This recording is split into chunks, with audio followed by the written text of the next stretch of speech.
Hello, it's me, Mayohosko, and welcome to my channel.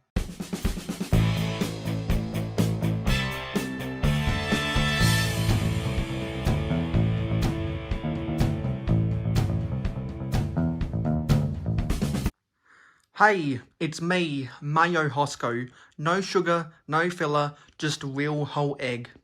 And I have received some feedback in the comments of my videos, and one of them was to do a proper demonstration, a run-through of my Lego trains running around my layout. So I thought, what a good idea that was, and now I'm actually going to give a tour of my railway. So everyone knows the main straight right here. It's what you see most times when I'm doing my Lego City updates. So you know that I have the main line. It is a single track main line that goes around the circumference of my city.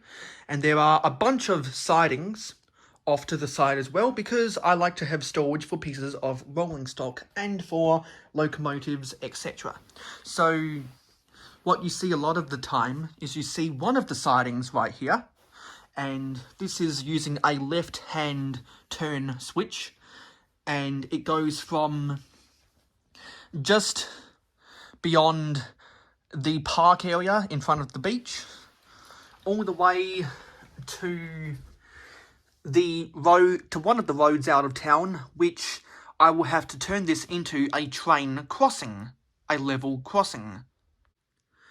The next siding, which is something I don't show all that often in my city updates, is I have a siding for the harbour yard, because for those who watch my city updates, you'll know that I have two 32 by 32 blue base plates where the ships can dock themselves into port, and either side of that I have railway lines. This is the main line, and this is the siding.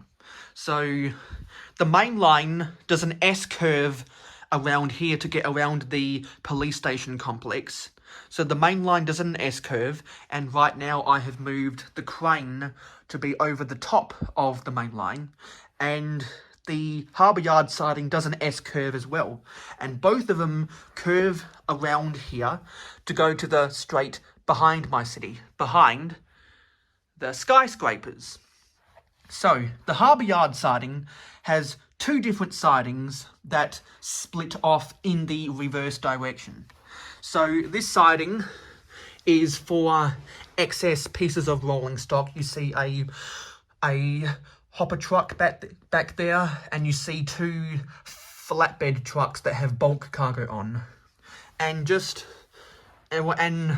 because I've got this empty space right here in between the tracks and the wall, I've decided to put the Lego Marvel Spider-Man at the Sanctum Workshop set right here, because it fits into this space really nicely next to the wall, the door, and this other left-hand turn switch. And just for shits and giggles, I've got my double O scale die cast. Actually, no, this isn't O scale. Die-cast Thomas the Tank Engine from the Ertl company just sitting here.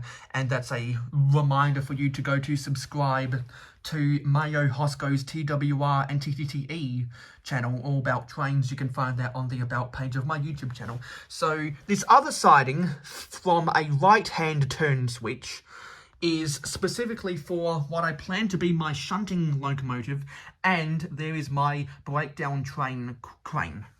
So both the harbour yard siding and the main line come to these two double crossovers, and these are the ones by Lego. They're not the ones by Trix Bricks or 3D Bricks that have much better turns. And you wouldn't believe how expensive these double crossover tracks now. Sometimes you find them over $200 US. And so in between the double crossovers, the harbour yard siding kind of transitions into, well, really, there's a whole yard track right there. And behind these two sidings is another siding on a right-hand turn switch. And that siding is for where I'm going to have some oil storage. So you see I've got a mini oil tank right there. I want to make a bigger one. Actually, I want to make several more bigger ones. Instead of being 6x6, have them be 8x8 instead, so that it fits on that full green base plate. And now now that is the perfect place to put my octane tanker. And originally, these two sidings off of these switches just used curved track. But I found a bunch of straights, so I replaced them and I extended the sidings to have longer straight tracks. And then behind there, after the other double crossover track, you can see that the main line actually turns off at a left-hand turn switch, and it curves back to go behind the Victory Lap Raceway and in front of the gold mine. So let me come around and get a better angle of the shunting yard. So I apologise that the table leg is in the way, but that's just the way it is. So you can see that the main line actually junctions off at that left-hand turn switch to come across that railway crossing. And if you go straight, that heads to a siding that is nothing but a 90-degree turn, set of 4 curbs, that stops near that crane from the heavy haul train that came out in 2016. And you can see that there are 3 more switches. One of them is a right-hand turn out switch, and the other 2 are left-hand versions.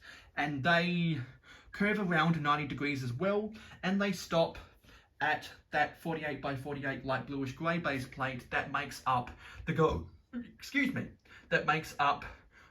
mine, because I don't want them protruding into where the miners are storing their equipment to mine the gold.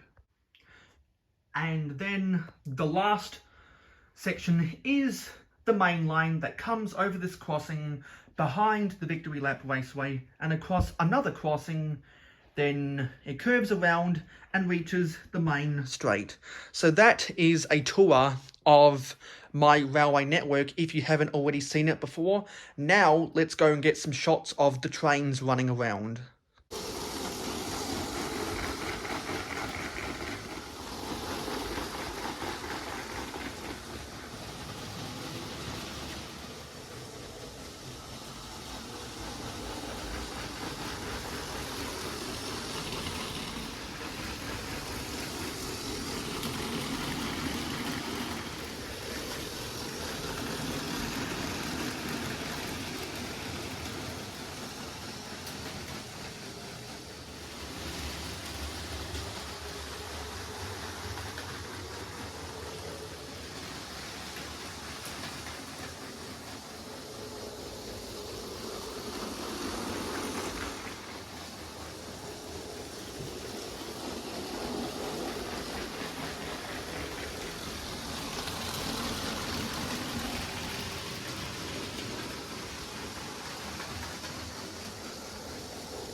I hope you enjoyed this tour of the Mayo City Railway Network, and I hope you enjoyed seeing those trains run around. It's been a little while since I've ran the trains around in one of my videos, so thank you to those people who left comments. Make sure to leave a comment on this video and all of my videos you watch, by the way.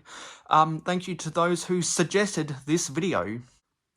Before I end this video, I just want to say that at 400 subscribers, we will buy and build the UCS Luke's Landspeeder, and the gift with purchase coming out is the Forestman's Hideout, and that's not going to come out with the castle, which has angered a lot of people, but now it's an excuse for me to finally pull the trigger and buy the UCS Luke's Landspeeder.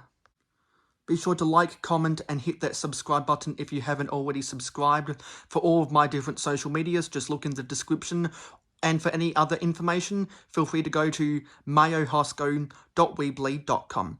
Anyway, I'll see you in the next short, I'll see you in the next video, and I'll see you in the next live stream, which as always is 9 PM Eastern in North America on Friday night, and 11 AM Eastern in Australia on a Saturday morning.